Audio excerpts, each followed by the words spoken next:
નર્મદામાં સાગબારાના જંગલની જમીન મુદ્દે હવે સાંસદ મેદાને આવ્યા।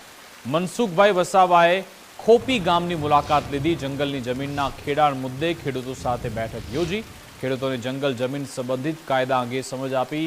અહિંસાના માર્ગે હક માટે લડત ચાલુ રાખવા આહવાન કર્યું। વન વિભાગ સાથે ઘર્ષણ કે અથડામણ ન કરવા સમજાવ્યા।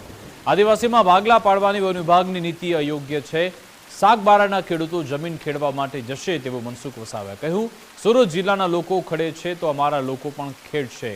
સુરતના લોકોને નથી રોકતા તો સાગબારાના લોકોને પણ ન રોકો। ગામના લોકો જમીનના હક માટે લડત ચલાવી રહ્યા છે।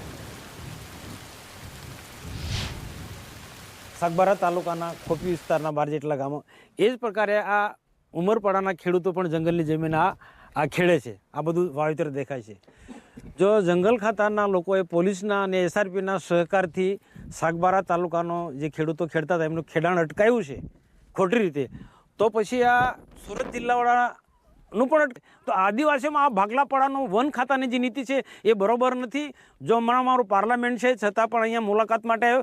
આવનારા દિવસોમાં આ જે સાગબારાના ખેડૂતો ખેડવા માટે જશે અને ગાંધીજીની સત્યાગ્રહની નીતિ પ્રમાણે આ લોકો ખેડાણ ચાલુ, ભલે મારી ધરપકડ કરશે અમારા ખેડૂતોને તો ધરપકડ વહોરી લેશે, પણ સુરત જિલ્લાના લોકો ખેડે છે તો અમારા લોકો પણ ખેડશે।